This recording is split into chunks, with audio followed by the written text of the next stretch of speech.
Masechet Kreto Daf He. Avant de commencer le Daf He, je voudrais compléter quelques lignes qu'on a dû manquer dans le Daf, entre le Daf Gimel et le Daf Dalet. Donc il faudrait reprendre au Daf Gimel Amud Bet, à la dernière ligne, à la fin de l'avant-dernière ligne en fait. Amar Abaye. Et là on reprend la dernière ligne du Daf Gimel Amud Bet. Debay Hayman, Debay le Mitzma Dibura Ve'akreva. Un homme qui veut attacher une abeille avec un scorpion, alors que c'est une sorte de sorcellerie qui est interdite. Assour, c'est interdit. Malgré que ce sont deux petites bêtes qui très petites, minables, c'est quand même interdit. Vikat ou batre, mais si ils viennent le chercher, donc il a un danger ici, charret c'est permis. Donc là, on a terminé en fait avec le sujet de chover qui veut dire attacher avec sorcellerie toutes sortes de bêtes. La Gemara reprend ce que Rabbi Yochanan a dit. Les Rabbi Yochanan d'Amar Kfifat Komato Ave Maaseh. Selon Rabbi Yochanan qui considère que de se prosterner, ça s'appelle un Maaseh, c'est une action importante. Il se pose la question, Akimat Sfatav Neve Maaseh, on devrait dire que quelqu'un qui a prononcé un mot, eh bien puisqu'il a bougé ses lèvres, ça devrait être considéré aussi comme un Maaseh, sur lequel il doit être Hayav. Et donc se pose la question, Gabe Megadef, à propos du Megadef, celui qui a blasphémé, on devrait dire que c'est considéré comme un maaseh. Et comment ça se fait que Chachamim considère que ce n'est pas un maaseh, qu'il n'est pas tour? Répond la Gemara Marava, la première ligne du Daf Dalet. Shani Megadef, le Megadef est différent. Celui qui a béni, dans l'autre sens, Hachem, lui, il est quand même pas tour. Ça ne s'est pas considéré là-bas exceptionnellement comme un maaseh. Pourquoi? O'il vieshno belev. Car l'essentiel de la vera, il se trouve dans son cœur. Le problème, c'est dans son cœur. Et donc, c'est une pensée ici qui, elle, est le problème, l'essentiel de la vera. Et donc, c'est pour ça qu'on ne peut pas le punir, on ne peut pas le frapper pour avoir fauté de cette faute-là. Aval be'alma, akimat fatav avema. Mais en général, effectivement, de prononcer un mot, de bouger ses lèvres, c'est considéré comme un maaseh. Metiv Rabbi Zera. Alors, Rabbi Zera objecte dessus. On a exclu les Edim Zohamin sont les témoins qui ont été attrapés dans leurs mensonges. Eux n'ont pas fait d'action. Et là se pose à nouveau la question. On considère qu'ils n'ont pas fait d'action. Pourquoi est-ce qu'on considère qu'ils n'ont pas fait d'action et qu'on les a rendus pas tours? De quoi il s'agit exactement? Rashi explique le premier Rashi ici. Yatsu Edim Zohamin Betorat Kohanim. Torah de Kohanim, c'est une braïta. Gabé par Kohen Mashiach. À propos du Korban Chata du Kohen Gadol. Ve'achi amrinan. Achar sheribinu dvarim she'en ba'avodat kochavim. Ou dvarim she'enan Une fois qu'on a inclus la vérote de Avodah Zara et les autres qui ne sont pas d'Avodah Zara, Yachol shanim arbe hamesit ve'amediach ve'edim zomemin. J'aurais pu croire que je dois inclure aussi celui qui séduit des gens à faire Avodah Zara et les témoins qui ont menti. Talmud Lomar, Ve'asa. Yatsu Elushen ben Maaseh. Donc, Yatsu Miklal Khatat. Donc, les témoins menteurs sont pturim de Korban Khatat puisqu'ils n'ont pas fait de Maaseh. Ils n'ont pas fait d'action. Et là se pose à nouveau la question puisqu'on considère qu'en général, des mots prononcés sont considérés comme une action. On devrait donc dire que les Edim Zohemin devraient être Hayav Khatat puisqu'on a dit qu'en général c'est considéré comme un Maaseh. Répond la Gemara. Donc demande la Gemara. Pourquoi est-ce qu'on dit Yatsu Edim Zohamin Shen V'Maaseh Ve'amai active Ve'amai ha'alpi ktiv ben. Pourtant la Torah a dit Alpi selon leur bouche. Donc l'essentiel ici c'est pas le cœur, c'est pas la pensée, c'est pas la décision de mentir dans son témoignage. Le problème il est d'avoir prononcé un témoignage mensonger. Et donc, on devrait dire que ici, il y a eu un maaseh. Il devrait être Hayav Khatat. Répond la Gemara Marava. Shani Edim Zohemin.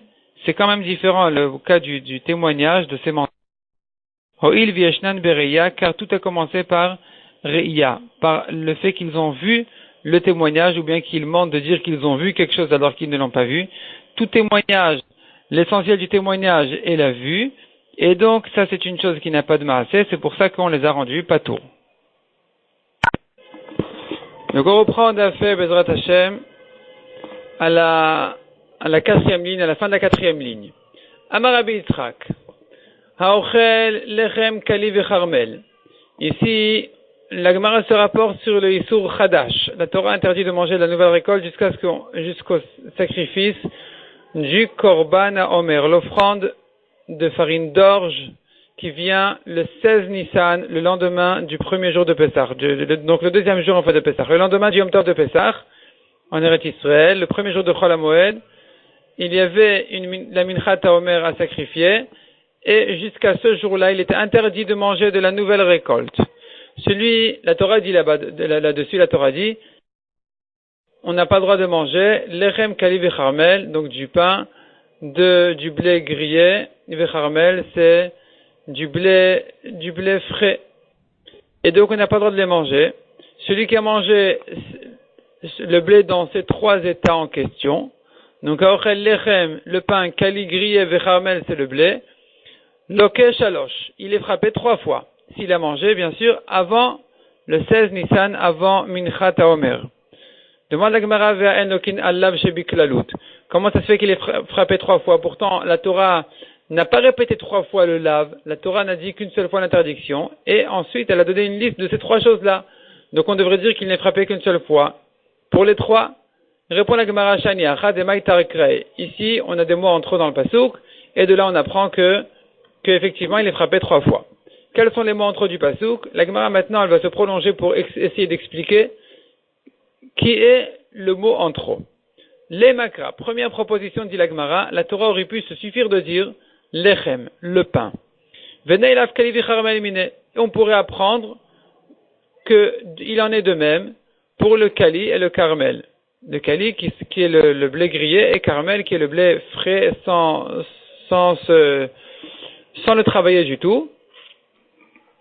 Simplement on l'épluchait avec les doigts. Et donc on devrait dire que puisque la Torah interdit le pain, il en est de même pour le blé dans tous ses états. Tout devrait être interdit. C'est pas la peine de répéter. Puisque la Torah l'a répété, c'est bien pour nous dire qu'il est chayav 3 fois. Mais la Gemara repousse en disant c'est pas vrai. Je ne pouvais pas savoir Kali et Carmel de Lechem. Pourquoi Ikale Mifrach? On pourrait repousser en disant Mal Lechem Sheken Itraba Etzel Chala. Le pain, il a une khumra spéciale puisqu'il est chayav du prélèvement à Frachat Chala, on doit prélever de la pâte, le prélèvement de la Frachat Chala, et donc c'est peut-être ça, c'est peut-être pour cette raison qu'il en est de même en ce qui concerne le Chadash, que le pain est aussi interdit avant la Minchat HaOmer. C'est-à-dire on a trouvé une khumra déjà à propos du pain, donc on dit que peut-être il en est de même pour cette khumra-là, mais peut-être que le blé dans d'autres états, qui ne sont pas chayav par exemple de la Frachat Chala, alors ils ne sont pas non plus interdits d'être consommés avant le Minchat HaOmer. Donc la Torah, oui, eut besoin de répéter, de dire Lechem, Kali et Carmel. Ce ne sont pas des mots en trop, et ils ne viennent pas nous apprendre qu'il est chayav 3 fois. Répond la Gemara, Nichtov Kali, Vela Lichtov Lechem. Alors dit la Gemara, peut-être que non, le pasuk aurait pu se suffire de dire Kali, le grillé, et c'est pas la peine de dire le pain. Venez l'afmi Kali, et j'aurais pu apprendre le pain de Kali. La Gemara nouveau repousse en disant Lechem mi Kali le hati. On ne peut pas prendre le pain de Kali. Pourquoi? Mishum de Kali ite bene. Parce que le blé grillé, il est tel quel. Il n'a pas été travaillé, il n'a pas été moulu. Donc Lechem le hati, Lechem le ite bene. Tandis que le pain, il vient de la farine. C'est pas du blé directement. Le blé a déjà été travaillé, c'est différent. De même dit la Gemara, Carmel mi Kali le hati. On ne peut pas non plus apprendre l'état de Carmel de l'état de Kali du blé grillé. Pourquoi? Mishum de Kali, nitraba etzel menachot. Puisque Kali, on l'a trouvé kasher à propos de certaines menachot, offrandes de blé. Tandis que Carmel, lo nitraba etzel menachot. Le Carmel, il n'est jamais kasher pour une mincha. La mincha doit être minimum grillée au feu. Et donc, puisqu'on a trouvé cette khumra-là, à propos de Kali, de l'état grillé, on devrait dire que si lui a été interdit avant la Minchat HaOmer, c'est pas la preuve que même le Carmel, qui a un état très simple, le blé tel quel, qui dit que lui aussi. Donc on ne peut pas l'apprendre non plus. Nirtov Carmel venilaf lechem vekalimine. Et si tu dis que la Torah aurait pu se suffire de dire Carmel, et j'aurais pu apprendre qu'il en est de même pour le pain et pour le grillé, le blé grillé, ikalemifrach, à nouveau on peut repousser en disant, Malé Carmel shekan anishtana briato. Le Carmel n'a jamais été transformé, n'a jamais été travaillé, et peut-être que c'est pour cette raison qu'il est interdit, mais dès que le blé a déjà été travaillé, il a été grillé, ou bien on en a fait de la farine, on en a fait du pain, on l'a cuit, peut-être que ici la Torah n'a pas interdit, peut-être que c'est déjà permis, peut-être qu'ici la Torah n'a pas interdit Khadash. Donc minchad loyal fait. On ne peut pas apprendre d'un seul cas, les deux autres. Puisque comme on a dit, chacun des trois n'est pas la preuve pour les autres. La Torah a eu besoin de répéter donc a priori les trois. Mais par contre, dit la Gemara, on devrait dire autrement. On devrait dire que la Torah aurait pu se suffire de dire deux états de blé, et j'aurais appris le troisième. Et donc le troisième, il est en trop, et il vient nous apprendre justement qu'il est chayav 3 fois. Et la Gemara à nouveau essaye de chercher quels sont les deux qui sont suffisants pour apprendre de eux le troisième. Neila frada mintren, on devrait apprendre l'un des deux autres. Lo nirtov kra lechem venilaf mikali ve Carmel. La Torah n'avait pas besoin d'écrire pain, je l'aurais appris de Kali et Carmel. La Gemara dit non, je ne l'aurais pas appris. Ikale mifach male Kali ve Carmel, deit neon beneon, le Kali et le Carmel, ils sont du blé. C'est vrai qu'un est grillé et l'autre non, mais au moins, c'est pas du pain. Ils n'ont pas été faits à base de farine, ça n'a pas été cuit. Donc le blé, il est entier, puisque le blé est entier. Alors c'est différent, j'ai pas de preuve de eux pour le pain. L'onirtov kra Carmel. La Gemara essaye autre chose. Disons que la Torah n'avait pas écrit Carmel, et je leur ai appris, venez là, milechem vekali. Je leur ai appris du pain et de kali. À nouveau dit la Gemara ikalemifrach, je ne peux pas l'apprendre de pain et grillé. Mal lechem vekali sheken itrabo etel menachot, puisque le pain et le kali, le blé grillé, pour des offrandes de menachot. Donc il y a des menachot de pain qui sont le lechem apanim, les 12 pains, ou bien il y a les 2 pains de Shavuot, et donc kali, on a aussi une mincha de kali, de blé grillé, et qui est justement la mincha taomer. En tout cas, on a trouvé à propos des menachot le blé en état de pain et en état de grillé, tandis qu'on n'a pas trouvé le carmel, le blé tel quel. Donc je ne peux pas l'apprendre de lechem et kali. Amar lecha Rabbi Yitzchak, qu'est-ce qu'il nous reste à dire? Le nirtov kra kali. C'était pas la peine de dire kali. Venelaf milechem ve Carmel. On aurait pu l'apprendre de pain et de Carmel. Maï parchat. Qu'est-ce que tu vas repousser ici? Qu'est-ce que tu vas objecter sur cette dracha? I parchat malechem sheken itrabet el chala. Si tu me dis que le pain, il a une halakha spéciale de la frachat chala, alors je te dirais Carmel yochiach. L'état de Carmel n'est pas chayav de la frachat chala. Et pourtant il est interdit en tant que Khadash, en tant que nouvelle récolte. Donc c'est la preuve qu'il en est de même pour le Kali. Malgré qu'il n'est pas chayav de Chala, il doit être interdit en tant que Khadash. Vei mishum de Carmel onishtanei briato. Et si tu me dis que le Carmel il est spécial parce qu'il n'a eu aucun changement, lechem yochiach. Le pain va prouver que malgré son changement, il est interdit en tant que Khadash. Et donc j'aurais pu apprendre effectivement de Carmel et de lechem, j'aurais pu apprendre pour Kali. Le mot Kali donc, il est en trop. Il vient nous apprendre qu'il est chayav donc 3 fois s'il a mangé le blé dans ces 3 états de lechem, de Kali et de Carmel. Il karloke de maïta. Et donc il est frappé 3 fois puisqu'on a ici un mot en trop. La Gemara ne se suffit pas à cette réponse. La Gemara demande veima Kali de maïta mi chayav chada. Il est vrai que sur Kali, il est chayav indépendamment des autres. Il est chayav déjà une fois s'il a mangé le blé grillé. Akul hon me chayav chada. Mais s'il a mangé les 3 ensemble, il devrait être chayav une seule fois. C'est vrai que la Torah, elle a dit le mot Kali en trop. C'est vrai que ça vient nous apprendre que sur Kali, il est chayav, indépendamment de lechem et Carmel. Mais on devrait dire que surtout, s'il est chayav, il est chayav une seule fois. Qui a dit que s'il a mangé les 3, il est chayav 3 fois? Répond la Gemara. Imken nirtov kra lechem Carmel ve Kali. Inami nirtov Kali ve lechem ve Carmel. La Torah aurait dû dire la notion de Kali ou au début du pasuk ou à la fin du pasuk.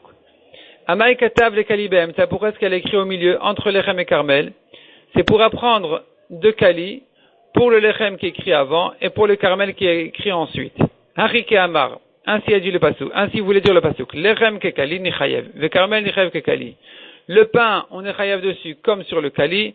Le carmel, on est chayav dessus comme sur le kali. De même que sur le kali, il est chayav, même tout seul, s'il a mangé en tant que chadash avant le 16 Nissan. De la même manière, s'il a mangé le pain, s'il a mangé le carmel, sur chacun des trois, il est chayav. Donc s'il a mangé les trois en même temps, il est donc chayav 3 fois. Et ça, donc finalement, selon la maskana, on apprend du fait que le mot carmel est en trop. Le mot kali est en trop. Non seulement il est en trop, mais en plus il est écrit entre lechem et carmel, pour nous apprendre qu'il en est de même pour lechem et carmel. Sur chacun des trois, il est chayav, même s'il a mangé les trois en même temps. Amar Rabbi Yannai. La Gemara continue et nous dit Leolam al tehi gzera shava kala be'enecha. Ne néglige jamais une dracha de gzera shava. Tu pourrais dire, qu'est-ce que c'est une gzera shava? Ici on a trouvé un mot, là-bas on a trouvé un mot, de là on apprend des grandes halachot, de là on apprend des halachot. Bon, c'est une dracha peut-être qui est peut-être un peu faible. La Gemara dit non, une gzera shava est une dracha très forte, puisque de ces gzerot shavot on apprend des halachot très chamurot, des halachot très graves, très strictes. Sharei, pigoul, toute la notion de pigoul. Donc si on se souvient bien dans Zvachim, dans Menachot, on a vu que pigoul c'était un très grand sujet, et il fallait savoir à chaque fois quel est le korban qui est considéré comme pigoul, quel est le korban qui n'est pas considéré comme pigoul. Pigoul c'est un korban qui est devenu pasoul à cause d'une mauvaise pensée. Et toutes ces halachot là de pigoul en réalité, elles sont basées sur une gzera shava. Donc c'est pour nous donner un peu l'impression de combien est forte la gzera shava. Donc c'est ce que dit la Gemara. Share pigoul echad migufet Torah. Pigoul c'est une des grandes halachot de la Torah. Velo limdo akatu vela migzera shava. Et la Torah ne l'a enseigné que par une gzera shava. D'Amar Rabbi Yochanan. Tanis Zavda bar Levi. Zavda bar Levi a enseigné dans une braïta. Neemar el alan ve'ochlav avono issa. Il est dit plus loin, celui qui en mange avono issa, il porte sa faute. Veneemar kan ve'nefesh ha'ochelet mimenu avonat issa. Et ici aussi à propos du pigoul, il est écrit celui qui en mange, eh bien, il porte sa faute. Ma le alan karet afkan karet. La notion de porter sa faute, elle est dans le sens de chiyuv karet. Ailleurs, de même ici à propos du pigoul, elle prend le sens de chiyuv karet. Donc tout le chiyuv karet du pigoul, on ne l'a pris que par une gzera shava. Et la Gemara continue et dit Amar Rabbi Simai. Donc on a commencé les grandes lignes, on en est dans la première grande ligne. Amar Rabbi Simai. Encore une preuve que le olam al tehi gzera shava kala be'enecha. Ne crois pas que la gzera shava c'est une dracha légère. Sharei notar echad migufet Torah. De même, le notar, donc on a parlé du pigoul, et maintenant il vient ajouter le notar aussi. Notar, c'est le korban qui est resté après son temps. Il n'a pas été consommé jusqu'à la fin de son délai, il est resté. Et donc ça, c'est aussi une des halachot essentielles dans les kodashim, les korbanot. Velalim de hakatuv et la migzera shava. Et à nouveau, cette halacha non plus, on ne l'a prise que par une gzera shava. Maïhi, quelle est la gzera shava? Yaliv kodesh kodesh. La gzera shava, elle est du mot kodesh. Ve'ochlav avono isa ket kodesh Hashem chilel. Il est écrit d'une part que celui qui en mange, il porte sa faute car il a profané le kodesh. Donc, et à propos du notar, il est écrit aussi, tu brûleras le notar dans le feu, qui kodesh ve gomer, car il est kadosh, etc. Donc, on voit du mot kodesh qui apparaît 2 fois, que de même que ailleurs, le mot kodesh, il prend un sens de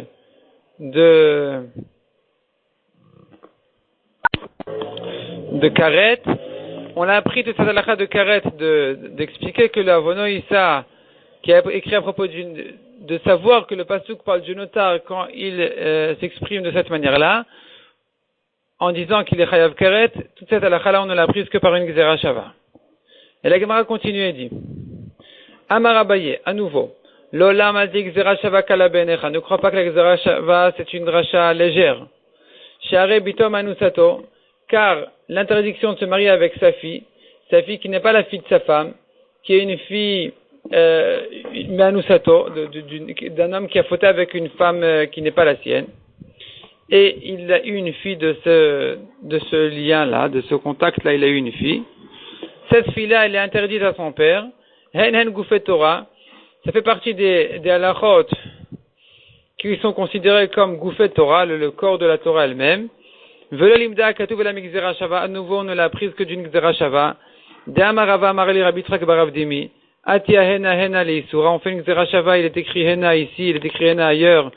Donc, à propos de sa fille, sa propre fille, on la prend par une gzera shava de hena hena, qu'elle lui est interdite. Atia zima zima leisrefa. Et on apprend d'une gzera shava de zima zima que, de même que quelqu'un qui a fauté avec sa belle-mère, par exemple, il est chayav srefa, il doit être brûlé. De la même manière, quelqu'un qui a fauté avec sa fille, sa propre fille, même si elle n'est pas la fille de sa femme, avec qui il s'est marié, elle lui est interdite, et non seulement lui est interdite, mais il est chayav srefa aussi. Ils sont chayav srefa, lui et sa fille, s'ils ont fauté ensemble. Donc à nouveau, on voit que toute cette halakha-là, elle ne vient que d'une gzera shava. Amaravashi, alti gzera shava kala benecha. À nouveau, on a encore une gzera shava. Share niskalim hen hen gufet Torah. Car niskalim, donc celui qui est chayav skila, celui qui doit être lapidé, ça fait partie des halachot essentielles de la Torah. Et à nouveau, velo limda katuv vela migzera shava. La Torah ne l'a enseigné que par une gzera shava. Détania.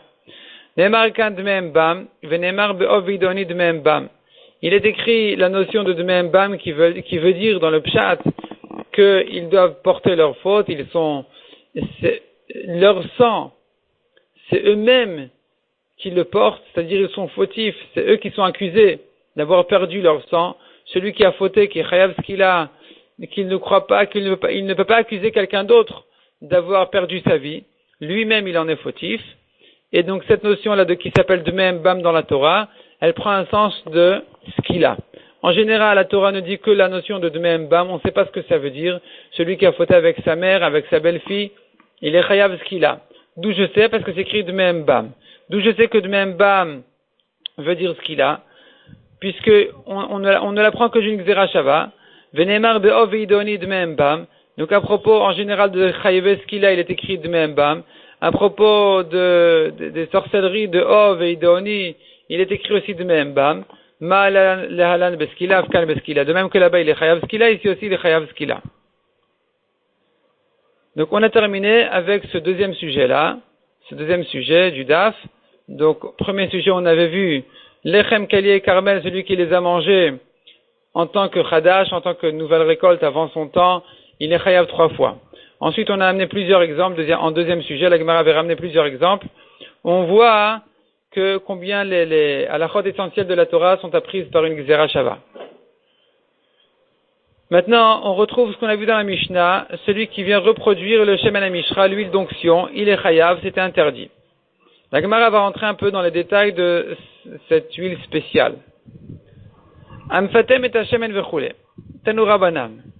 Anfatem et hashemen lilmod bo ou le mosra la tibur. Celui qui a reproduit l'huile d'onction. Donc il y avait une recette spéciale. Quels sont les ingrédients? Combien met de chaque ingrédient? Tout ça s'écrit dans la parashat Kitissa. Au début de parashat Kitissa, la Torah nous décrit exactement de quelle manière on préparait cette huile en question. Cette huile-là, celui qui vient la reproduire aujourd'hui, eh bien, c'est interdit. Et donc ici, par contre, la Braïta nous dit, si il ne l'a fait que pour apprendre ses halachot, l'ilmodbo, pour apprendre comment ça se fait, ou le mosor la tibour, ou bien pour l'offrir, en faire un don au tibour, patour. Et celui-là n'est pas chayav, il est patour. Tandis que la sourd, chayav, s'il avait l'intention de faire cette huile-là pour la source, s'enduire de l'huile, il est chayav. Ve'asach mimenu patour. Maintenant, celui qui a utilisé l'huile, celui qui a profité de cette huile-là, lui, il est patour. Celui qui s'enduit de cette huile-là, il est patour. Pourquoi? Les fishen chayavin ela al sichat shemen hamishra shasa Moshe bilvad. Quand on n'est chayav que celui qui a profité, qui a utilisé, celui qui s'est oint ou qui s'est enduit de l'huile d'onction que Moshe a fait. Mais si un homme s'est enduit d'huile qui a été reproduite, même si elle a été faite de la même manière que l'huile de Moshe Rabbeinu a été faite, celui-ci est patour.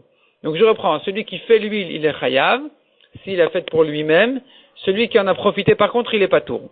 N'est chayav que celui celui qui vient s'enduire d'huile n'est chayav que s'il il a utilisé l'huile de Moshe Rabbeinu lui-même. Amarmar. L'ilmod bo almenat le mosor la tibour patour. Donc on a vu que celui qui a préparé l'huile que pour apprendre comment ça marche, ou bien pour l'offrir au tibour, il est patour. Menalandon, c'est ça. Ati amatkunto, min be matkunta diktoret. On fait une xerashava. Matkunto, il est écrit à propos du Shemen HaMishra, de l'huile d'onction. La Torah a dit la notion de matkunto, qui veut dire selon sa recette précise. Et il est écrit aussi à propos des encens d'Oktoret, il est écrit aussi la notion de matkunta.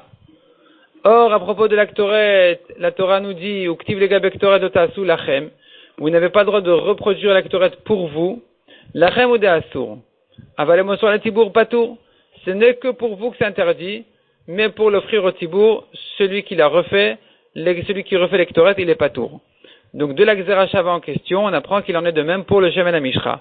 Gabé Shemen Ami, le mosor la tibour patour. De la même manière pour l'huile, celui qui fait l'huile, qui a reproduit l'huile pour l'offrir au tibour, il est patour. Demande à Gemara, puisque tu fais une Xerashava dans ce sens-là, d'apprendre l'huile d'Ektoret, tu devrais dire dans l'autre sens aussi, on devrait apprendre l'Aktoret de l'huile. Veteadar Ktoret, venilaf meshemen, on devrait à nouveau apprendre l'Aktoret de l'huile. Ma shemen ki mefatem lachatzayin patour. De la même manière que celui qui a reproduit l'huile à moitié, il n'a fait que la moitié de la quantité, il est patour. Av Ktoret nami. De la même manière, celui qui a reproduit l'Ektoret, qui mefatem lachatzayin patour, on devrait dire que s'il a fait que la moitié de la quantité, il devrait être patour. Alamama Rava. Et pourtant, Rava n'a pas dit comme ça. Pour quelle raison Rava a dit Ktoret shepitma lachatzayin chayav? Shemen shepitma lachatzayin patour. Il y a une différence entre l'Aktoret et l'huile. L'Aktoret, si on la refait à moitié, il est chayav. L'huile, il est patour. Donc pourquoi on fait cette différence? Pourquoi on ne fait pas la Xerashava en égalisant les deux, en disant qu'il est chayav même pour la moitié? Répond la Gemara Amar lecha Rava. Gabe shemen ktiv uvmat kuntolota sukamou. À propos de l'huile, la Torah dit, vous n'avez pas le droit de reproduire cette huile-là telle qu'elle. Kamohu, comme ce shemen-là qui a été fait par Moshe Rabbeinu. C'est ça ce qui est interdit. Kamohu ou de asur. Cette quantité-là est interdite. Aval chetiosh et pirdamim, mais la moitié est permise. Une partie, c'est permis. Tandis que Gabektor et Dirtiv Aktoret Asher Taaseh, à propos de d'Ektoret, c'est pas écrit Kamohu. C'est écrit, si tu fais l'Ektoret, c'est interdit. Kol Asiya d'Ektoret. Toute asiya de Ktoret, donc toute reproduction de Ktoret, celui qui reproduit la Ktoret dans n'importe quelle quantité, c'est interdit. Pourquoi? Et parce qu'on peut s'en servir. Efshar de maktir pras shacharit ou pras ben arbaim, puisque la Ktoret en réalité, c'est pas que, c'est vrai qu'il y a une quantité pour toute l'année. Quand on prépare les Ktoret, on prépare une fois pour toute l'année. Mais finalement, quand on les fait au Mizbeach, on fait une petite quantité chaque matin, une petite quantité chaque après-midi. Donc celui qui fait même une petite quantité de Ktoret, il pourrait s'en servir pour les encens du matin, les Ktoret du matin ou de l'après-midi. Donc finalement, il y a de l'importance même pour une petite quantité. C'est pour ça que celui qui a reproduit des Ktoret, même une petite quantité, il est chayav. Tandis que pour l'huile, c'est que s'il a reproduit vraiment la même quantité qu'il y avait dans le midbar, qui était de 12 logs, qui fait à peu près 6 litres, c'est là qu'il est chayav. Mais s'il n'a pas fait exactement la quantité du midbar, que Moshe Rabbeinu a fait dans le désert, eh bien, il est patour. Donc, à propos de l'huile, il est patour. À propos des Ktoret, il est chayav. Tanoura Banan. On continue dans la Gemara. La Gemara ramène exactement les ingrédients. Quels étaient exactement les ingrédients du Shemen HaMishra? Donc, on a vu dans les Psukim, Shemen HaMishra, Mordoror, Chamesh Meot. Il y a un certain parfum qui s'appelle Mordoror. 500 shkalim, c'est le poids de ce parfum qu'il fallait mettre dans le Shemen HaMishra. Kida, un autre parfum, Chamesh Meot. Encore une fois, 500. Kinmon Besem, Chamesh Meot. Un troisième parfum, 500. Ou Knebosem, Chamishim Umataim. Et Knebosem, le roseau de parfum, 250. Nimtseu Kulam, Elef, Veshiva Meot Vechamishim, ça fait en tout 1750. Demande à Gemara quel est le chidouche. Est-ce que la Braïta vient nous apprendre que 500 plus 500 plus 500 plus 250, ça fait 1750? Tana Minyan Akamashmalan, est-ce que le Tana vient nous apprendre à compter? Répond la Gemara non. Tana hakakashele. Le Tana avait une question. Ema kne bosem ke kinmon besem. Peut-être, je devrais dire que le parfum qui s'appelle kne bosem, il doit être comme kinmon besem. Ma kinmon besem achatito bechamishim umataim. De même que quand la Torah dit 250 à propos du kinmon besem, du parfum qui s'appelle kinmon besem, ça doit être de la cannelle ou quelque chose comme ça. Et la Torah là-bas, elle dit 250, mais elle voulait dire par là que ce n'est que la moitié de sa quantité qui fait 250. Mais la quantité totale de ce parfum-là doit être de 500. Alors, il en est de même pour Knebosem, le roseau de parfum, Av Knebosem, Machatito Chamishim Umataim. On devrait dire que même là-bas où la Torah dit 250, c'est pas 250 en tout, ce n'est que sa moitié qui fait 250. En tout, il devrait faire 500. Et donc, si je disais comme ça, eh bien, effectivement, de ces 4 espèces-là, je vais arriver à 4 fois 500. 4 fois 500, ça fait 2000 et pas 1750. Deavuleu, tren alfim, ça fait 2000. Et c'est ça le chidouche qui nous dit, non, ne pense pas que c'est ça le pshat dans le pasuk. Quand la Torah elle termine par dire knebosem chamishim umataim, c'est 250 en tout. Pas que sa moitié qui fait 250 de la même manière que tu dis à propos du kinmon besem, que ce n'est que la moitié qui fait 250. Demande la Gemara vema achinami. Peut-être qu'effectivement, il faudrait lire les psukim comme ça. Il faudrait en arriver donc à 2000 et pas à 1750. Répond la Gemara imken ichtov kra kinmon besem ou knebosem. Merta ou merta chamishim umataim. Si c'est comme ça, la Torah aurait dû nous dire, sur ces 2 espèces-là, sur ces 2 parfums-là, kinmon besem et knebosem, les deux, la moitié de chacun fait 250. La Torah n'a pas dit comme ça. La Torah a dit à propos du kinmon besem, elle a dit machatito chamishim umataim. Sa moitié fait 250, donc lui entier fait 500. Tandis qu'à propos du knebosem, c'est écrit 250, c'est pas écrit la moitié. J'entends de là que la totalité de la quantité du knebosem fait en tout 250. Et donc on en arrive à 3 parfums qui font 500 chacun, et le 4e qui ne fait que 250. C'est comme ça qu'on en est arrivé aux 1750. Donc ici il y a un grand chidouche effectivement dans ce compte-là, que ne crois pas qu'il faut arriver à 2000, on va en arriver qu'à 1750. La Gemara continue dans la lachot du poids de ces parfums en question. Amar le Rafapa le Abaye. Kshu shokel, lorsqu'il pèse dans la balance, bechrea ou shokel, o ain be'ain ou shokel. Est-ce que il doit ajouter à chaque fois qu'il pèse du côté du parfum encore un petit peu, ce qui s'appelle hechrea, il ajoute encore un petit peu, que ça pèse un peu plus lourd que le poids, o ain be'ain, ou bien il doit vraiment égaliser la balance totalement, de manière à ce que le parfum pèse exactement comme le poids, et il n'ajoute rien du tout. Amarle a répondu à Abaye à Rav Papa, Rachmana katav badevad. La Torah a dit badevad qui veut dire vraiment 1 pour 1. Le poids doit être précis. Ve'at amrat bechea, et toi tu vas ajouter sur son poids. Évidemment qu'il ne faut pas ajouter sur son poids. Le poids doit être très précis. Demande la Gemara Vama Rabuda Kadosh Baruch Hu Yodea Echreot. Pourtant Rabuda a dit que non, il y a du poids. Il faudrait ajouter à chaque fois un Echrea. À chaque fois qu'on pèse dans la balance, il faut ajouter un petit peu. Et ce n'est que Kadosh Baruch Hu qui connaît le poids qu'on a ajouté, puisque ça ne rentre pas dans la... parce qu'on ne le pèse pas finalement. Alma Deit Be'Echrea. Donc on voit que selon Rav Yehuda, il faut ajouter un petit peu. Et là, répond la Gemara, Amar Rav Yehuda, qu'est-ce que pense Rav Yehuda? De Kinmon Besem, Amai Maite Machatito de Chamesh Meot. Pour quelle raison la Torah dit à propos du Kinmon Besem d'amener la moitié de 502 fois? Chamishim ou Mataim Bechad Zimna, Vechamishim ou Mataim Bechad Zimna. D'amener une fois 250 et encore une fois 250. Kevan de Kulan Chamesh Meot Avian, puisque finalement en tout ça fait 500. Naïti Chamesh Meot de Vatachat. Il aurait dû amener en une fois 500. Donc pourquoi est-ce qu'on a besoin de partager? Pourquoi la Torah dit tu sais, la moitié du Kinmon Besem ça fait 250. Qu'est-ce que la Torah vient nous dire par là? Que la moitié de 500 c'est 250? Shma Mina, j'apprends de là, Mideka Maïtila le Kinmon Besem bitre zimne, du fait que la Torah a demandé à ce que le Kinmon Besem vienne en 2 fois, en 2 temps, que chaque fois il amène 250. J'entends de là que Hechrea Itbe, il doit ajouter un petit peu sur la balance du parfum à chaque fois. C'est pour ça que la Torah a dit de le peser 2 fois, de manière à ajouter 2 fois ce Hechrea en question.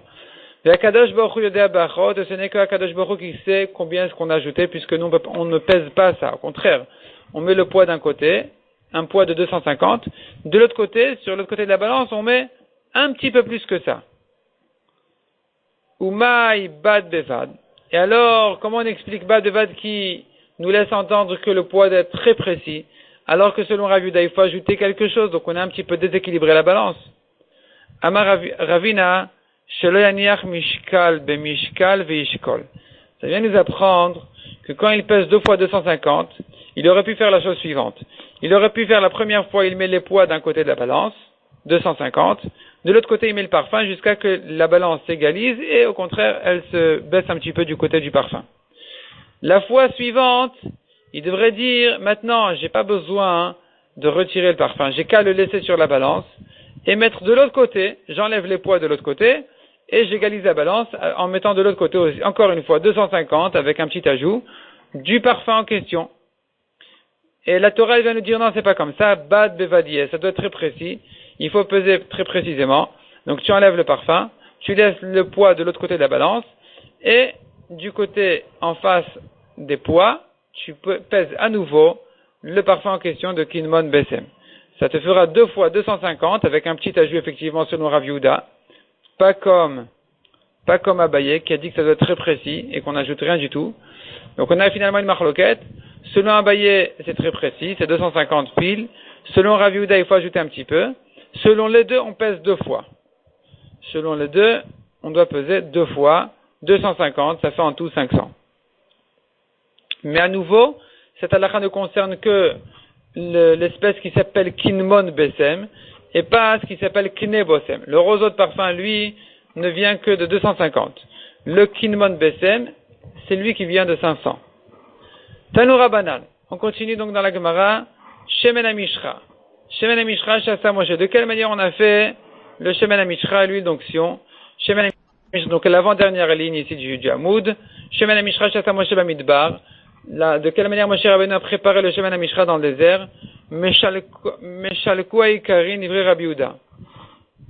Ce qu'il faisait, c'est qu'il prenait donc ces racines en question et il les mettait dans l'eau jusqu'à ce que dans l'huile, jusqu'à ce que ça absorbe toute l'huile. Et donc, l'huile a pris cette odeur-là du parfum. Amar le Rabbi aussi, valo la soucha ikarin nosipek. Comment est-ce que tu dis de remplir les racines, que les racines absorbent complètement l'huile en question? Il ne va plus rien rester de l'huile. Même de mettre l'huile au-dessus des racines quand elles sont déjà absorbées d'eau, c'est insuffisant. Et alors tu veux vraiment que les racines en question, elles viennent absorber complètement l'huile. Donc qu'est-ce qu'il faut faire? Ketadose. D'abord, on mettait les racines dans de l'eau, que ça se remplisse d'eau. Une fois que les racines ont bien bu l'eau, elles sont remplies d'eau, à ce moment-là, on retire de l'eau et on mettait dessus l'huile en question. Vekalat et tareach, et donc l'huile a pris de l'odeur de ces racines en question. Et à ce moment-là, vekipro, et on retire, on essuie l'huile, on récupère l'huile. Et là, cette huile-là, effectivement, c'est elle qui sera dorénavant Shemen Amishra, l'huile d'onction qui a pris cette odeur spéciale de parfum, qui a été parfumée par ces parfums-là. Amar le Rabbi Yehuda, Rabbi Yehuda qui ne pense pas comme Rabbi aussi. Rabbi Yehuda qui a dit que non, qu'on laisse les racines absorber complètement l'huile. Alors, Rabbi Yehuda s'est adressé à Rabbi aussi en lui disant, qu'est-ce que tu t'étonnes qu'il ne va pas rester suffisamment d'huile? On tourne la page. Est-ce que c'est le seul nes qui a été fait avec cette huile en question? Valon ici marbena asubo. Pourtant, il y a de toute façon beaucoup de nissim qui ont été faits avec cette huile en question. Mitrilatobat Sofo, depuis le début jusqu'à la fin de l'histoire de ce chemin à Mishra, il y a eu beaucoup de nissim qui ont été faits. Quels sont les nissim? Trilato loya le yud bet log. Depuis le début, on n'en a fait que 12 logs qui font à peu près 6 litres. De ces 6 litres, qu'est-ce qu'on a fait? Ils ont fait la meshicha, l'onction du Mishkan, de tous les kelim du Mishkan, de Aaron, de ses 2 fils, Kol Shivat Emiluim, tous les 7 jours d'inauguration du Mishkan. Donc déjà, ça a pris beaucoup d'huile, a priori. Ensuite, Uvonim Shechu Kohanim Gdolim, Umelachim, et au courant de l'histoire des générations à venir, à chaque Kohen Gadol, eh bien lui aussi, il fallait le oindre de ce Shemen HaMishra en question, les rois aussi, comme on verra par la suite, Vechulo Kayam Latid Lavo, et les 12 logs en question, ils sont restés intacts jusqu'à Latid Lavo, jusqu'à Mashiach. Shenemar Shemen Mishrat Kodesh Yezeli le Dorotechem, puisqu'il est écrit Shemen Mishrat Kodesh, donc cette huile Mishrat, d'onction Kodesh, qui a de la Kedusha, Yé, donc c'est écrit au futur, même jusqu'à la fin des temps, Yezeli le Dorotechem, à vos générations à venir, Ze, Begimatria Yudbat Lugin Avian. Le mot Ze a pour Gematria 12, qui fait allusion aux 12 Lugin en question. Donc, malgré qu'on a tellement utilisé des pensées de cette huile-là, elle est restée intacte. Donc, puisque de toute façon, il y a tellement eu de nissim qui ont été faits avec cette huile-là, tu n'as pas à t'étonner, dit Rabbi Yehuda, Rabbi aussi, de dire que comment est-ce que on peut absorber les racines d'huile alors qu'il va plus en rester. Il va plus en rester. De toute façon, il ne devait pas en rester. De toute façon, tout ce qui s'est passé avec cette huile-là, ce n'est qu'un nes. Alors, si c'est comme ça qu'il faut faire, on fait comme ça et le nes, de toute façon, il se fera de cette manière-là ou d'une autre.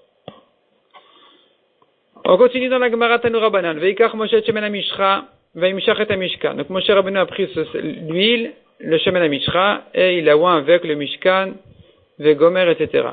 Rabbi Yehuda Omer, Shemen HaMishra Shasa Moshe Bamidbar, Arbe Nisim Nasu B'mitchilato V'atzofo.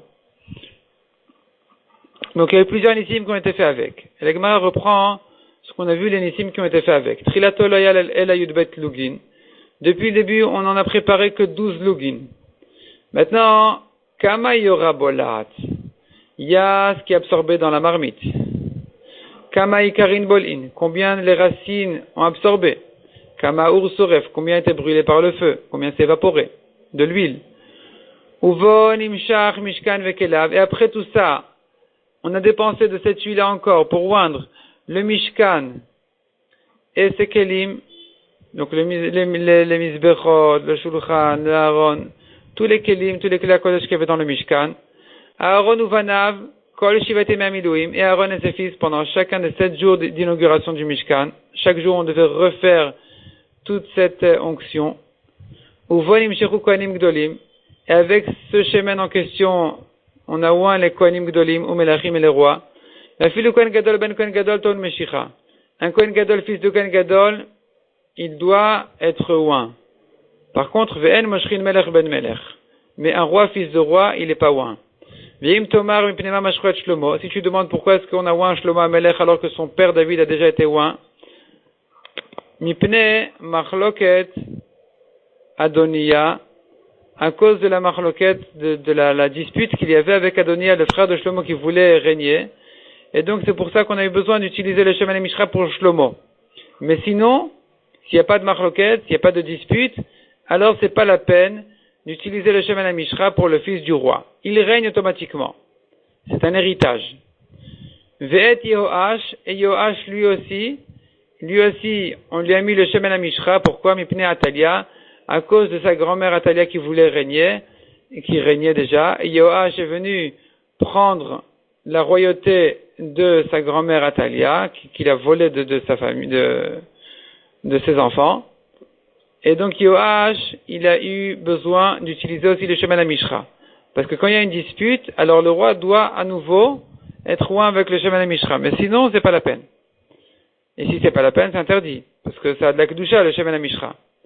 Ve'et Yehoachaz ipnei Yoyakim achiv. De même, Yehoachaz, quand il a régné, on lui a mis du Shemen HaMishra à cause de son frère Yoyakim, Shaya Gadol Me'achiv Sheshanim, qui était plus grand que lui, 2 ans. Et donc, puisqu'il était plus âgé de lui de 2 ans, alors il fallait ici, c'était pas évident de nommer son petit frère Yehoachaz roi. Il a fallu à nouveau utiliser le Shemen HaMishra. Amarmar, la Gemara reprend ce qu'on a vu dans cette braïta. Va fille de Kohen Gadol ben Kohen Gadol taun Meshicha. Kohen Gadol, fils de Kohen Gadol, il faut le oindre avec le Shemen HaMishra. Men alandou, je sais ça. Nirtiv Kohen HaMashiach tartav mi banav. La Torah dit le Kohen qui a été oint après lui de ses enfants. Nemakra va Kohen shetartav mi banav. La Torah aurait pu se suffire de dire va Kohen le Kohen qui vient après lui, qui vient d'hériter de ses enfants, c'est lui qui servira au Beth Amikdash, c'est lui qui fera la Avoda de Yom Kippour. Maï HaMashiach, pourquoi la Torah a ajouté le mot HaMashiach? Hakamash Malan, de Afilmi Banav, même de ses enfants, Haou de Mashach avec Kohen Gadol, Veilo Mashach avec Kohen Gadol. Ce n'est que s'il était loin avec le Shemen HaMishra qu'il est considéré Kohen Gadol, sinon il n'est pas considéré Kohen Gadol. Donc on voit que Mashiach veut dire que même le Kohen Gadol, fils de Kohen Gadol, on doit lui mettre du Shemen HaMishra. Amarmar. Et la Gemara reprend ce qu'on a vu dans la Braïta. En Moshrin Melech Ben Melech. Un roi fils de roi n'a pas besoin de Shemen HaMishra, Menalan, dont le sait Amaravacha Bar Yaakov Dirtiv, Leman Yarich Yamim Al Mamlachto, Hu Uvanav. La Torah a dit à propos du roi, afin que sa vie se prolonge sur sa royauté, lui et ses enfants. Donc on voit que c'est un héritage, Yerushaï. Si c'est un héritage, c'est automatique, il n'y a pas besoin de Shemen HaMishra. Alors pourquoi est-ce qu'on a mis à Shlomo du Shemen HaMishra? À cause de la dispute avec Adonia, son frère qui voulait régner. Demande à Gemara d'où je sais que s'il y a une dispute, il faut mettre du Shemen HaMishra, velo kol debe malka morit la malchuta. Et c'est pas évident que celui que le roi choisit, c'est lui qui va l'hériter. Amara papa Amarka Bekerev Israël. La Torah a dit quand est-ce que le fils hérite la royauté de son père? C'est que Bekerev Israël parmi le Kal Israël, Bisman Sheshalom Israël, s'il y a la paix dans Israël. Mais s'il y a des disputes, qu'il y a un autre qui veut régner, alors là c'est pas évident. Ici la royauté ne vient pas en héritage, il faut utiliser à nouveau le Shemen HaMishra. Tana, la Gemara ramène une braïta qui raconte Af Yehu ben Nimshi. Lo Nimshach, et la Mipnei Machloket Yoram ben Achav. Yehu ben Nimshi qui était un roi d'Israël, pas un roi de Yehuda, puisqu'on sait bien, à partir du fils de Shlomo, Rechavam ben Shlomo, qui régnait sur Yehuda, se sont séparés les rois de Israël qui ont eu 10 Shvatim, 10 tribus, avec les rois de Yehuda, les descendants de David et Shlomo, qui ne régnaient que sur 2 tribus et sur le Beth Amikdash. Eux ne régnaient que sur Yehuda et Binyamin. Les 10 autres tribus avaient un roi eux-mêmes. Parmi les rois de Israël, donc des 10 autres tribus, il y a eu Yehu ben Nimshi. Yehu ben Nimshi, qui était un des rois d'Israël. Lui, il est venu, il a pris la royauté de Yoram, fils de Achav. Et il a été oint. Et donc, la Gemara explique qu'il était oint, pourquoi? À cause de la dispute qu'il y avait, parce qu'il a dû prendre la royauté de Yoram ben Achav. C'est le Navi qui lui a dit de venir et de se rebeller et de prendre la royauté. Demande à Gemara Amai, pourquoi est-ce qu'on a besoin d'expliquer que c'est à cause de la dispute avec Yoram qu'on a eu besoin de lui mettre de l'huile? Tepoukle, des Melech Rishon, on a déjà une autre raison plus simple, c'est qu'il n'a pas hérité sa royauté de son père. Il était un premier roi, il n'avait pas hérité de son père. Donc, de sa famille, il était le premier roi. De toute façon, il fallait lui mettre de cette huile en question. Répond la Gemara, il manque effectivement des mots, et voici ce qu'il faut dire dans la Braïta. Malché bet David Moshrin. Malché Israël en Moshrin. Les rois de la descendance de David, s'il y a une dispute, alors, en principe, il faut qu'ils aient le Shemen HaMishra, les rois de David. Donc s'il n'y a pas de dispute, ça vient automatiquement. S'il y a une dispute, il faut le oindre à nouveau du Shemen HaMishra. Les rois d'Israël, par contre, n'ont pas cette halakha-là de Meshicha. Il ne faut pas les oindre. V'im tomar, mipnema mashru Yehu ben Nimshi. Si tu demandes pour quelle raison on a quand même fait la Meshicha en question sur Yehu ben Nimshi, mipnei machloket Yoram ben Achav, à cause de la dispute qu'il y a eu avec Yoram ben Achav qui était le roi, qui a précédé donc Yehu ben Nimshi. Amarmar. Malché bet David Moshrin, ven Malché Israël Moshrin. Menalan, dont on sait cette différence-là entre les descendants de David et les rois d'Israël, dont on sait que le Shemen HaMishra n'a été destiné que pour les enfants de David, et pas pour les rois d'Israël. Dirtiv, puisqu'il est écrit à propos de David, Kum Meshachehu, Hachem a dit à Shmuel, le prophète, Shmuel le Navi, Hachem il a dit, lève-toi, et oins-le, Kizehu, car c'est lui le roi. Zé, on apprend d'ici, Zé Taoun Meshicha, Venecher Taoun Meshicha. Ce n'est qu'un roi de David qui doit être roi avec le Shemen HaMishra, mais un autre roi n'a pas besoin, les rois d'Israël n'ont pas à utiliser le Shemen HaMishra en question. Amarmar, on continue aux 2 points. Amarmar mipnei machloket Yoram. Donc on a vu que Yehu, il a été loin à cause de la machloket, de la dispute qu'il y avait avec Yoram, fils d'Achav. Demande la Gemara, Umishum machloket Yoram ben Achav, Nim'al Beshem Mishra. Est-ce que cette dispute-là avec Yoram ben Achav, elle permet de profiter de la Kedusha du Shemen Mishra? Puisque tu dis que les rois d'Israël n'ont pas le droit, n'ont pas besoin, n'ont pas à utiliser le Shemen Mishra, automatiquement ça devient interdit, puisqu'il a de la Kedusha. Donc c'est interdit de profiter de la Kedusha pour rien. Et donc ici tu dis il y avait une dispute, mais s'il y avait une dispute, est-ce que ça permet de profiter du Kodesh? Il répond la Gemara Kedamara, Fava Befar Semadachia, Achinami Befar Semadachia. De quelle huile il s'agit ici? Il ne s'agit pas ici du Shemen Mishra, c'est pas l'huile d'olive. C'est pas l'huile d'olive que a préparé Moshe Rabbeinu. C'est pas l'huile d'olive qui avait la Kedusha, qui a été parfumée de tous ces parfums-là, qui s'appelait le Shemen Mishra. Il s'agit ici d'une autre huile qui, elle, n'avait pas de Kedusha du tout. Donc c'est de l'huile de Afar Semadachia qui s'appelle Shemen Afar Semon des fois dans la Gemara. En tout cas, c'est de l'huile qui a un parfum spécial. Et c'est ça qui a été utilisé pour Yehu ben Nimshi, mais pas le Shemen Mishra, le vrai Shemen Mishra qui avait de la Kedusha. Donc effectivement, il n'y avait pas de problème ici de Merila, il n'y avait pas un problème de Kedusha que d'utiliser cette huile-là pour Yehu ben Nimshi. La Gemara continue et ramène ce qu'on a vu à la suite de la Braïta. Ve'et Yehoachaz mipnei Yoyakim, sheya gadol yamenu shte shanim. Yehoachaz, qui était aussi un des rois de Yehuda, parmi les derniers rois de Yehuda, il a été lui aussi loin avec le Shemen Mishra à cause de son grand frère Yoyakim qui était plus grand que lui de 2 ans, et donc il a fallu à cause de cette puisque c'était pas évident de lui donner la royauté, il a fallu lui donner du Shemen Mishra. Demande la Gemara au Mikashish, est-ce que vraiment Yoyakim était plus grand que Yehoachaz? Ve'aktiv, pourtant on a un passage qui dit où venait Yoshiaou. Qui étaient les enfants du roi Yoshiaou? Habechor, le premier-né, c'était Yochanan. Ve'asheni, Yoyakim. Ve'ashlishi, Tidkiyahu, Varvi, Shalom.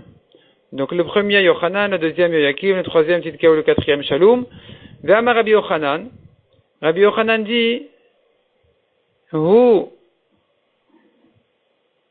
Yoachaz. Il manque ici quelques mots. Quelle est la correction?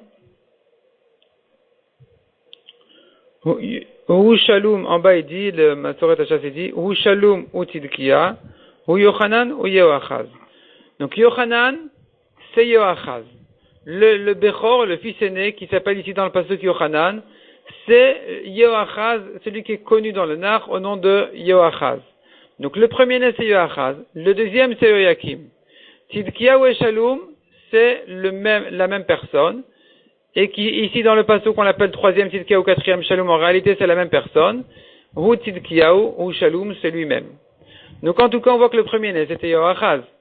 Si le premier-né était Yoachaz, alors pourquoi est-ce qu'on a dit que Yoyakim était plus grand que lui de 2 ans? Répond la Gemara, El Alolam Yoyakim Kashish. En réalité, Yoyakim était plus grand, plus âgé que Yoachaz, que Yochanan, donc. Pourquoi est-ce qu'on l'appelle Bechor, l'aîné? Parce qu'il était l'aîné pour la royauté, c'était lui qui était le plus apte à régner, il était le plus tzaddik. Demande la Gemara Mukminan Zutaka Mekshisha. Est-ce que on nomme roi le plus jeune avant son grand frère, avant le plus âgé? Or on a un passage qui dit, la royauté il a fait passer à son fils Yoram car il est le Bechor, à propos d'autres rois. Donc on voit que c'est le Bechor qui mérite, le premier-né, qui mérite la royauté. Comment est-ce qu'ici on a donné au deuxième, au cadet? Comment est-ce qu'ici on a donné à Yochanan qui est Yoachaz avant son grand frère Yoyakim? Répond la Gemara, Ahahu, Memale Makom Avotavava. L'exemple qu'on a ramené de Yoram qui a régné puisqu'il était le Bechor, quand on dit puisqu'il était le Bechor, c'est que quand lui-même, il est capable de remplacer son père. Il est assez tzaddik. C'est là que je donne au fils aîné. Mais sinon, si le premier-né, il n'est pas tzaddik, alors on préfère donner au second et dépasser le premier. C'est ce qui s'est passé avec Yoyakim qui était le plus grand en âge, et malgré tout, la royauté a été donnée à Yoachaz qui était le deuxième. Amarmar, Hu Shalom Hu Tidkiyahu. La Gemara ramène ce qu'on a vu que Shalom et Tidkia, c'est la même personne. Va Bedar et Kachashiv. Demande à Gemara, comment est-ce qu'on a dit que c'est la même personne? Pourtant, le pasuk nous donne des rangées, nous dit, troisième c'est Tidkia, quatrième c'est Shalom. Ou Maïkarile Shlishi. Qu'est-ce qu'on l'appelle troisième? Sheu Shlishi Lebanim. Répond la Gemara, le troisième on l'appelle troisième parce qu'il était le troisième des enfants. Puisque comme on a dit, il y avait le premier c'était Yoyakim, le deuxième c'était Yoachaz, le troisième c'était lui-même, c'était Tidkiaou. Ou Maïkarile Revi. Et pourquoi est-ce qu'on appelle le quatrième Shalom alors que c'est la même personne, c'est le troisième qui s'appelle déjà Tidkia? Pourquoi est-ce qu'on dit qu'il est le quatrième? Sheu Revi la Malchut. Car il était le quatrième à régner. Comment s'est passé ici? Dans cette famille-là, hein, la royauté est passée de l'un à l'autre jusqu'à que lui était le quatrième à régner. Mishum de Malach Yechonia Kame. Mishum de Malach Yechonia Kame. Puisque Yechonia a régné avant lui. La Gemara explique. Batrila Malach Yoachaz. Le premier qui a régné après Yoshiyahu, c'était son deuxième fils qui était Yoachaz comme on a dit. Vesof Malach Yoyakim. Ensuite a régné son grand frère Yoyakim. Vesof Malach Yechonia. Après Yoyakim, son fils, le fils de Yoyakim, Yechonia, c'est lui qui a régné. Vesof Malach Tidkia. Et après Yechonia, c'est Tidkia qui a régné. Donc tous ces rois-là, ils étaient dans la même famille. C'était trois frères et un enfant de ces trois frères-là, qui était Yechonia, le fils de Yoyakim. Donc Tidkia, où lui, il a pris la royauté le quatrième, alors qu'il était le troisième frère. C'est pour ça qu'on l'appelle une fois troisième, une fois quatrième. Troisième parce qu'il est le troisième frère et quatrième parce qu'il a régné le quatrième. Tanoura Banan, Hu Shalom, Hu Tidkia. C'est la même personne, Shalom et Tidkia. Vela Manikrash Mo Shalom. Pourquoi est-ce qu'on l'appelle Shalom? Shaya Shalem et Maasav, car il était parfait, Bemaasav, dans ses mitzvot. Davar Acher, Shalom. Pourquoi on l'appelle Shalom? Chez Shalom, Malchut Bedavid Biamav, car il a complété, il a terminé en réalité la royauté de la famille de David. Il était le dernier roi de David, jusqu'à ce que Nebuchadnezzar les a exilés. Ou Mashmo, quel était son vrai nom? Puisque finalement on dit que son nom n'était pas Shalom. Alors quel était lui son nom? Matania Shmo. Sheneemar, Vayamlech et Matania dodo tartav. Nebuchadnezzar a nommé Matania, son oncle, qui était donc l'oncle de Yechonia. Yechonia est parti en exil à Bavel. Comme on le dit dans Megillat Esther, que Mordechai est parti en même temps que Yechonia à Bavel. Ensuite, Nebuchadnezzar a nommé l'oncle de Yechonia, qui était Matania, dans ce passouk, on voit qu'il s'appelle Matania Dodo Tartav. Vayasev Shmo Tidkia, et il a surnommé Tidkia, donc le Tidkia connu, en réalité son vrai nom, c'est Matania, et celui qu'il a nommé Tidkia, c'est Nebuchadnezzar. De Amarlo, pourquoi il a nommé Tidkia? Parce qu'il lui a dit, Ka yasdik alecha et adin im timrodbi. Hachem, il va justifier le jugement contre toi si tu te rebelles sur moi. Shenemar vavieu bavela, ukti vegam amelech Nebuchadnezzar melech Bavel marad. Asher ishbio belokim. Comme on voit qu'effectivement ce qui s'est passé finalement, c'est que Tidkiaou, qui était au début qui s'appelait Matania, qui s'appelle aussi Shalom comme on a vu ici, lui, Nebuchadnezzar, il a exilé à Bavel, à Tidkiaou lui aussi, et le pasuk dit dessus qu'il s'est rebellé contre le roi Nebuchadnezzar, qu'il a fait jurer au nom d'Hachem.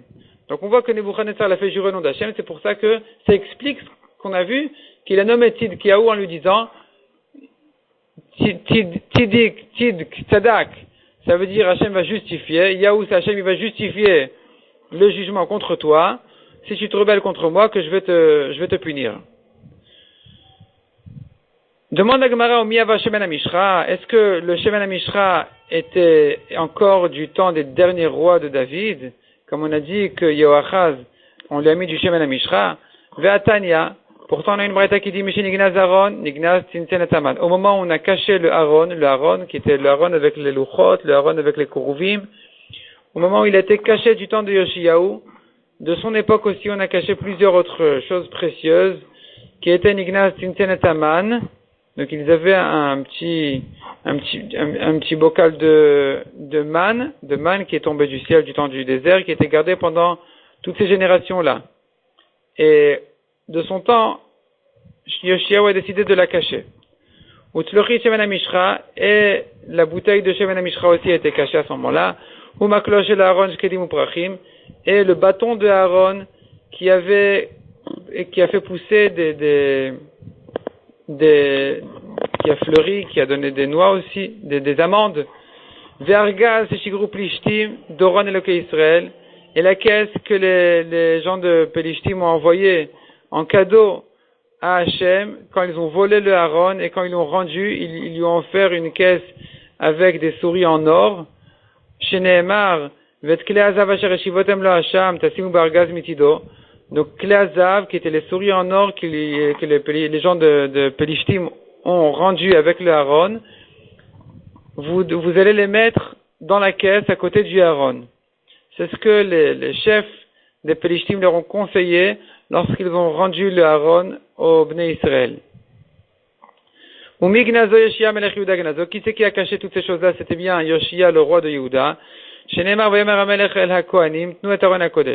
Comme on voit par ce qui dit, le roi, donc Yoshia, a dit au Kohanim, allez cacher le Aaron à Kodesh. Rabbi Elazar, d'où je sais que toutes les autres choses ont aussi été cachées. Atia Sham Sham, on fait une Xera Shava Sham Sham, c'est écrit à propos du Aaron, c'est écrit Sham. À propos de la manne, c'est écrit aussi Sham. Atia Dorot Dorot, donc à propos de la manne, c'est écrit Dorot. Et à propos du bâton de Aaron, c'est écrit aussi Dorot. Atia Mishmeret Mishmeret. De même, non, Rashi explique, ça marche comme ça. On a à propos du Aaron le mot Sham, on a à propos de la manne aussi le mot Sham. On a à propos de la manne Mishmeret, et à propos du bâton de Aaron, on a Mishmeret. On a à propos de Shemen HaMishra Dorot, et on a à propos de la manne Dorot. Donc finalement, on apprend un de l'autre, et de là, on apprend que toutes ces choses-là ont été cachées du temps de Yoshiaou. Donc, revient la question, comment est-ce qu'on a pu utiliser le Shemen HaMishra pour Yoyachaz, le fils de Yoshiaou, alors que du temps de son père déjà on avait caché le Shemen HaMishra? Répond la Gemara, Amar Rafapa Bavar Semadachia. C'est ici que Rafapa a commencé à dire son chidouche, que ici effectivement on n'a pas utilisé le Shemen HaMishra, on a utilisé l'autre huile en question, l'huile qui était parfumée du Afar Semadachia, qui est une espèce de parfum, et c'est cette huile-là qui donne de l'huile, c'est cette huile-là qui a été utilisée pour Yoachaz, en souvenir du Shemen HaMishra. Tanu Rabbanan. Moshrinat HaMelachim kemin nezer. Ici, la Gemara continue à expliquer de quelle manière on fait la Meshicha. Donc, Moshrinat HaMelachim kemin nezer. Les rois, on leur fait une forme de couronne. Vet HaKohanim kemin ki. Amarav Menashia kemin ki yevani. On leur fait une forme de lettre grecque qui a une forme, ici dans Rashi c'est écrit X. Je pense qu'ailleurs on dit une forme de Chaf Sofit. Et donc, c'est ça le siman qu'on mettait sur la tête des Kohanim Gdolim. Tani Chada. La Gemara ramène deux braïtot contradictoires. Dans une braïta on dit, Batrila mazik shemen al rosho. D'abord, on verse de l'huile sur sa tête. Et ensuite, il fait l'onction en mettant avec son doigt l'huile entre ses cils, et il fait le tour de sa tête. Vetani Achiti, dans une autre braïta, on dit que l'ordre était le contraire. D'abord, il commence par le oindre avec le shemen HaMishra entre les cils de ses yeux, et ensuite il verse de l'huile sur sa tête. Tanaï, répond la Gemara, effectivement, c'est une marloquette entre les deux Tanaïm. Ikaleman damar meshicha adifa, mais ikaleman damar etika adifa. Il y a un Tana qui dit qu'il est plus important la meshicha, l'onction, donc il faut commencer par ça. Et il y a un autre Tana qui commence par, au contraire, de verser l'huile parce qu'il pense que c'est ça l'essentiel. Maïta, mademande damar etika adifa. Quelle est la raison de celui qui pense que la yetika de verser l'huile, c'est plus important, c'est par ça qu'il faut commencer? Chez Nehemar veitak mishemen amishcha al rosh Aaron. Puisqu'il est écrit clairement dans le pasuk. Il a versé de l'huile du Shemen HaMishra sur la tête de Aaron, et ensuite, Vaim Shachoto, il a fait l'onction. Donc on voit que d'abord on commence par verser, et ensuite par la Meshicha.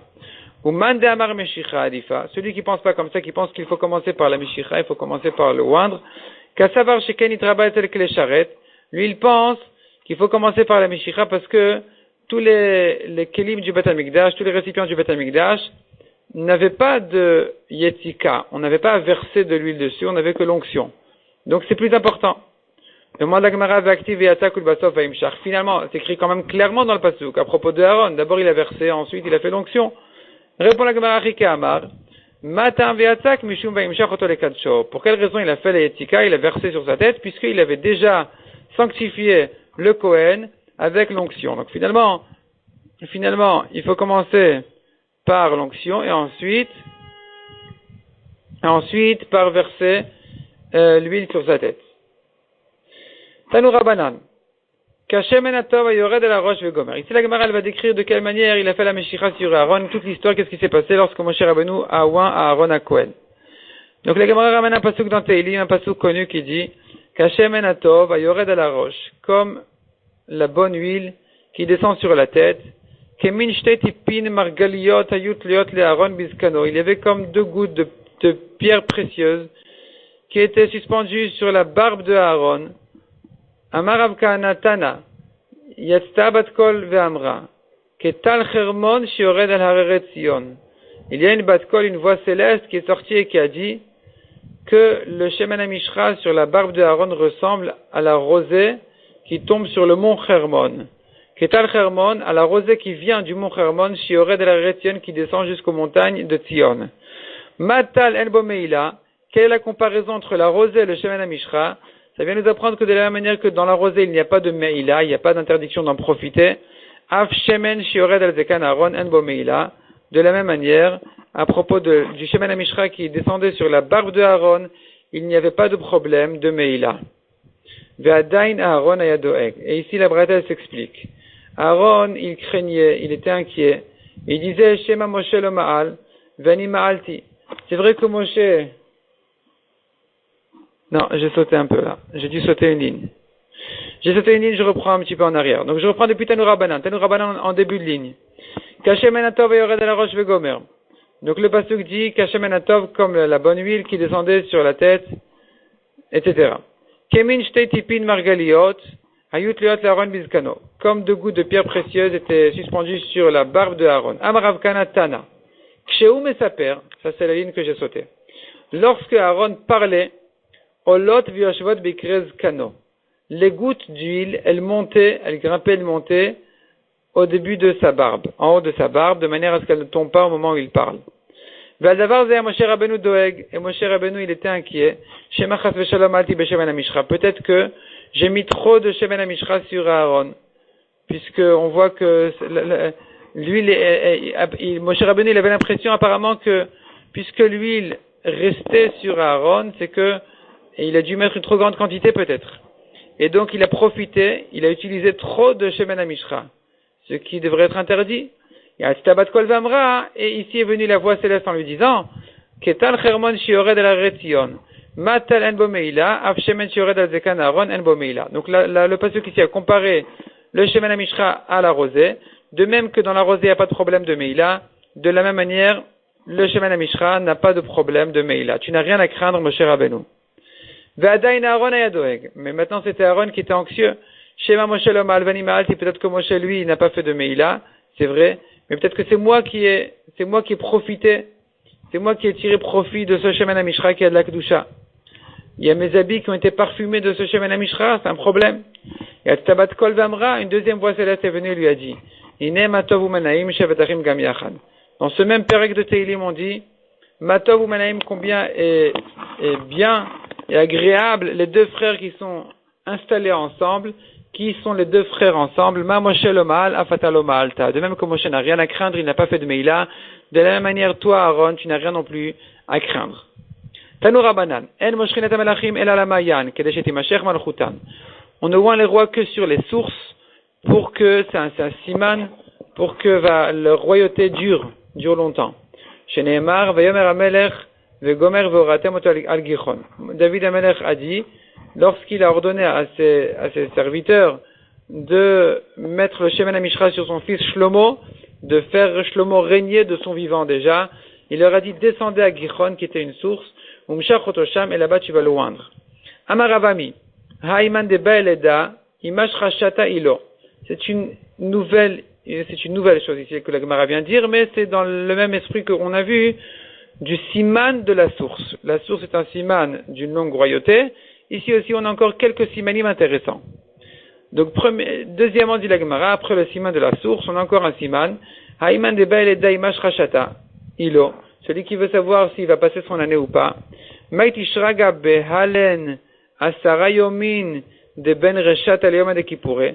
Qu'il prenne une bougie dans ces 10 jours-là qui viennent entre Rosh Hashanah et Yom Kippour. Venit le beveta de l'onashiv zika. Et qui mette cette bougie-là dans une maison où il n'y a pas de vent du tout. S'il voit que la bougie, elle dure jusqu'au bout de l'huile, c'est qu'il peut savoir que c'est un siman qu'il va terminer son année. Troisième siman, celui qui veut faire une affaire, il veut savoir s'il va la réussir ou pas. Nirbe tarnegola, il a qu'à faire grandir un coq, ishamin veshapir, s'il voit que le coq il grossit et qu'il paraît bien, Nedadematlar, il peut savoir, c'est le siman qui va réussir. Quatrième siman, Haïman de Bay Nipuk Beucha, un homme qui veut sortir en chemin, ou Bay de Neda Yadar Lebete, il veut savoir s'il va rentrer chez lui, il va revenir chez lui ou pas. Neul Nikum Beveta de Bata, il n'a qu'à rentrer dans une maison obscure. Imchazi baboua le baboua de baboua, s'il voit l'ombre de son ombre, d'après Rashi c'est baboua le baboua, donc l'ombre de son ombre, neda deati le bete. Pas totalement obscur, Rashi dit un petit peu obscur, la maison est un petit peu obscure, donc il y a quand même un peu de lumière qui rentre, et s'il voit l'ombre de son ombre, il peut savoir qu'il va revenir chez lui. Donc il va vivre, qu'il va terminer son chemin correctement, en bonne santé. Mais la Gemara dit velav miltaï, c'est pas bien, c'est pas comme ça qu'il faut faire, il faut pas faire comme ça. Tous ces simanim là ne sont pas bien. Pourquoi? Dilma chal shadate ou mitramazle. Parce que cet homme-là, il risque, en voyant que son siman n'a pas marché, il risque de se causer de la peine, et son inquiétude, c'est telle qui va mitramazé, qui va abîmer son mazal. Et donc, au contraire, il vaut mieux qu'il ne sache rien, et peut-être qu'avec des tfilotes, et peut-être qu'avec sa tchouva, ou des masim tovim, des tzedakot, ou des zchuyot, des mérites qu'il aura, peut-être qu'il va finalement quand même, sans le savoir, il serait épargné d'un décret qui était décrété sur lui, sans le savoir. Tandis que s'il est conscient de ce qui est décrété sur lui, il risque de se causer de la peine, de se décourager, et donc, au contraire, il va se mettre en danger davantage. Donc, il vaut mieux ne pas, il faut pas, la Gemara, elle conclut de ne pas faire tous ces simanim-là.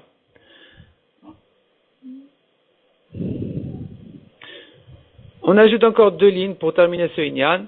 Amar Abaye. Hashtag de Amra Siman Amiltaï. Une fois maintenant qu'on a dit que le siman est une chose, c'est quelque chose quand même le siman, de savoir, de se faire des petits simanim pour savoir ce qui va se passer. Au moins une chose, il faut lui faire. Un homme doit manger à Rosh Hashanah au début de l'année, kara, verubia, karti, vesilka, utmare, toutes sortes de fruits et de légumes qui servent de bons siman pour l'année, comme ce que jusqu'aujourd'hui on a l'habitude. Rashi explique, karadla, c'est le potiron, rubia tiltan, c'est une sorte de légume aussi, vehane ika de gadle maher, vika de matke. Dans ces espèces-là qui sont citées ici, qui sont le potiron, le roubia, le poireau, les dattes.